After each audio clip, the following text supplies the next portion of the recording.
Occasion ఏదైనా location ఎక్కడైనా తెలుగువారి వేడుక అంటే ఆలివ్ మిఠాయి ఉండాల్సిందే. Thank you very much. Sure, let them get a chance here.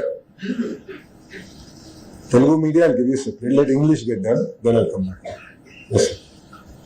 I'm Renu from ABP Live. You mentioned the $1 trillion of investment. It's okay, I can hear you. So, is there a time frame by which you want to achieve this? And also, in terms of FDI attractiveness, what sort of that do you think Andhra Pradesh would occupy? Well, pre-2024, that is, if you look at pre-NDA government in Andhra Pradesh, we never even figured out in the list of states to invest in. And in FDI was, distant. I mean, we were not even relevant.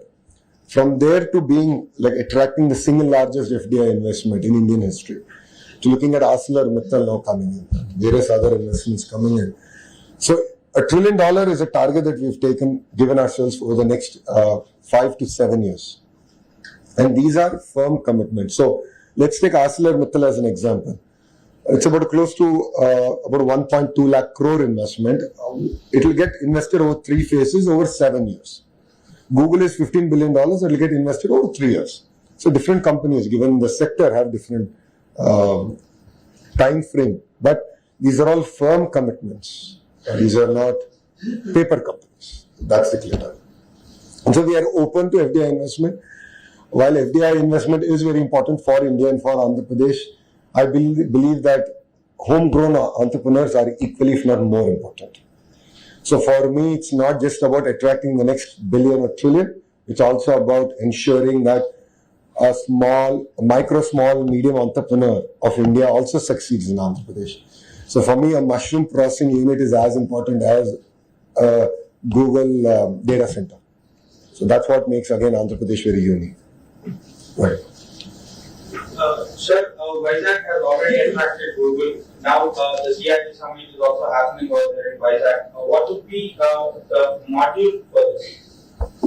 What kind of module is the state government following, and what for the other districts? The Vizag has become the hub for investments. What are the abilities for no, I think the right word you should use is Andhra Pradesh has become the hub for investment.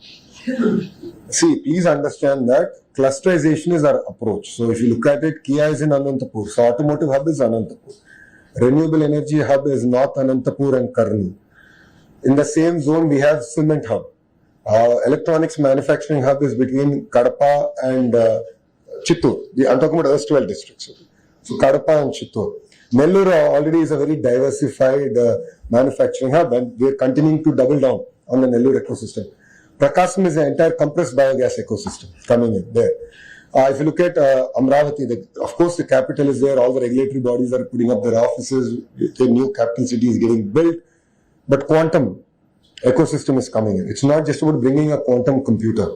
We are going about chasing the entire manufacturing ecosystem of quantum, the next generation quantum, the entire curriculum, the education, the vertical horizontal integration. East-West Godavari is the entire aqua ecosystem. You have the refineries, ports that are coming about, right? And North Andhra is where you have pharma, you have chemical hub, you have medical devices manufacturing, steel city, IT city. So if you look at it, we have a very clear laid out about close to 15 thrust areas and that we're building out. But if you look at the incentives that we give to companies, yes, as a state, we give incentives to companies that choose backward districts more.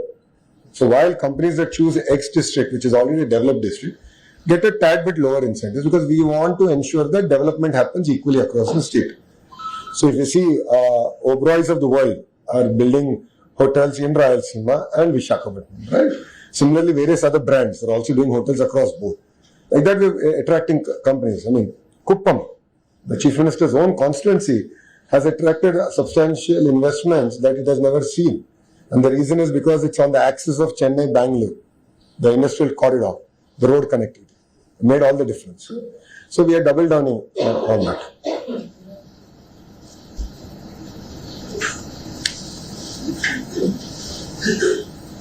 Hi sir, so that's from ET now. I just have a couple of questions. You mentioned about giving entrepreneurs a push. What specifically are you doing to sort of integrate MSMEs into this huge investment boost that the state is going to expect. You also spoke about electronics manufacturing being one of the sectors. Yeah.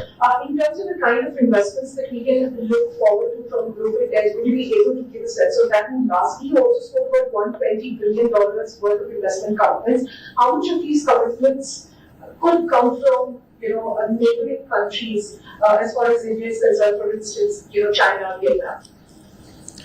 So your first question was around MSME. Sorry, I don't have a pen. We're in a digital age era, so I'm not able to write it down. Can I borrow a pen, please? Thank you. So first was about MSME. Sorry, the second one was global breakup, and third one was neighboring. Okay. Regarding MSMEs, right? So we've restarted our entire startup ecosystem. Last 5 years was the bad 5 years for our state, and you know why. So we've restarted our entire ecosystem under the name of Ratan Tata Ji. So it's called the Ratan Tata Innovation Hub, which is based out of Amravati, and there are nodes that go to close to 5 nodes that go to the important districts. There we have specific programs for MSMEs, and we are working with various other organizations, including CII and so on and so forth, on how do you take a 5,000 rupee business and make it a 50,000 rupee business? How do you make a 50,000 rupee business to a 5 lakh rupee business? This is possible when you have mentoring, number one. Number two, when you have educational institutions who are giving a lot of input to the entrepreneurs who are based out of there. So each of these have entrepreneurs leading it. There's next generation entrepreneurs who are part of it. You have educational institutions that have tied to it, and we are in the process of course, raising the money required to also nurture and invest in these startups. So we are sort of rebuilding that entire ecosystem, and that's something that we've done. Where greater impetus is there to MSME. So second, I think we're one of the very first states, one of the very few states where every assembly constituency we have an MSME park. It was yesterday that the Honorable Chief Minister launched the entire initiative. I think phase 1, close to 58 constituencies is where we have an MSME park. Just focus on MSME. So it's about someone who needs 500 square yards to about an acre. So these are and they create maximum number of jobs. So we totally understand that. And it's also aimed at promoting local entrepreneurs. So these MSME parks are about entrepreneurs in that particular constituency, or entrepreneurs from other constituency who want to be part of that ecosystem, that cluster. So MSMEs, it's very close to our heart. When in spirit, we're actually implementing our MSME outlook. In terms of investments, that's between domestic and global. I would request you to give me 2 more days. This is merely a curtain raiser. I won't be able to. The entire movie will only get played out on the 14th and 15th. Sir, 120 billion thodi teaser hai na yaar. You're asking a lot more. In terms of neighboring countries, under the leadership of our Honorable Prime Minister, Shri Narendra Modi ji, relationships have substantively improved, and we are seeing a lot of focus now coming back into sectors, especially in electronics.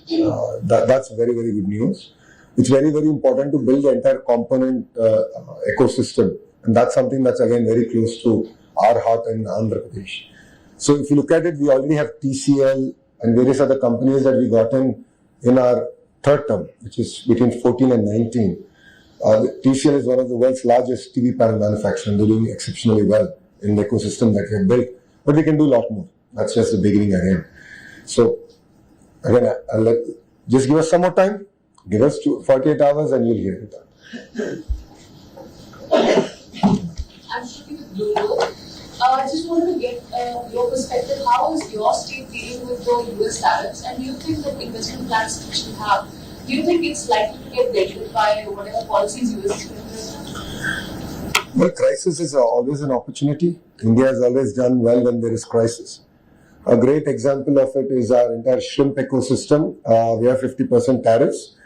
Our closest competitor is Ecuador, which has 16% tariffs. So there's a difference there of close to 34%. In that, I've sat personally with the sector because I'm the chair of the group of ministers to create 20 lakh jobs. So anything to do with job creation is part of my responsibility. So I sat with the ministers. We've had interaction with the industry. And we proactively looked at how we can help as a state. So one of it is reduction of power tariff to the shrimp farmers. So it was close to, I think, 4 rupees, and now it's down to 1.5 rupees. That itself gives a lot of break. So we sort of worked with the industry to say, well, 34% is the challenge statement. Let's work on the 34%. That's one. Two, we've opened up to new markets. Ukraine, Russia, Australia. So we have proactively worked with the governments there to sort of reopen. Some have closed their markets, so we work with them to reopen the market. Some are new markets. So I believe at the end of it, the pie will be a lot bigger. And sectors, companies will not be very, just one country specific. I think that diversification is always good. So that's been our approach. And I'm sure that we will find a solution as a nation. Just to follow up, when you are interacting with investors, do you think they are iffy about their investments right now, given the US policies, or they are on board with you now? Well, if you look at it, South Asia's largest quantum computer is coming from the US to Andhra Pradesh. So it's an example of that. Well, $15 billion worth of investment by Google is happening in Andhra Pradesh. So it's a testimony to that. So, Sir, I'm going, if you don't mind, because that's going to come back to you. So hi, this is Karishma from Business Today.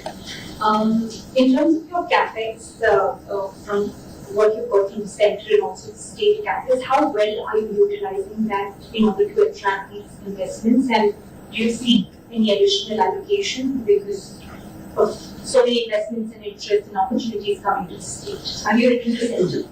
So there are two parts, right? One is just the hard infrastructure. Second is the soft infrastructure. So first let me address the hard. So if you look at it, we spoke about the 3 industrial corridors that pass through Andhra Pradesh. We are very lucky in that sense. There are very few states that have that. So there's already money available and we are leveraging it quite effectively. So Koparthi and Orvakal industrial nodes have got favorable dispensation from Government of India as part of building these nodes. So we are using those resources effectively to build out. Two, we now have a economic region approach. So Visakhapatnam economic region, Amravati economic region, Rayalaseema economic region. So there again, with the clusterization approach, with the forecast that we have, okay, what's going to happen in the next decade, 2 decades, what is the infra, what is the power, what is the soft infra, the whole 9 yards is getting planned out. So we're launching the report of Visakhapatnam economic corridor tomorrow. So that will have a lot more details. And then we'll create a special purpose vehicle and we'll go about raising money. And if required, we'll definitely knock on the doors of Delhi. No second thoughts about it. Now let me come to the soft part. This is very, very important. We have to create an enabling environment for industries to thrive. So things like labor reforms, Factories Act. These are subjects that we are going into threadbare. We are working with the industry to understand the challenges. Let's talk about labor reforms, right? Women working the night shift in electronics manufacturing. Today, it's not allowed. So these are nuances that we're sort of working through. I'm also working with the industry to give me feedback on what are the challenges that they're facing at the field level, cutting edge level. So what part of the process can be automated? What part of the permissions can be real time is something that we're working with the industry on. So speed of doing business is something that we take very seriously and we believe is a competitive advantage. Thank you.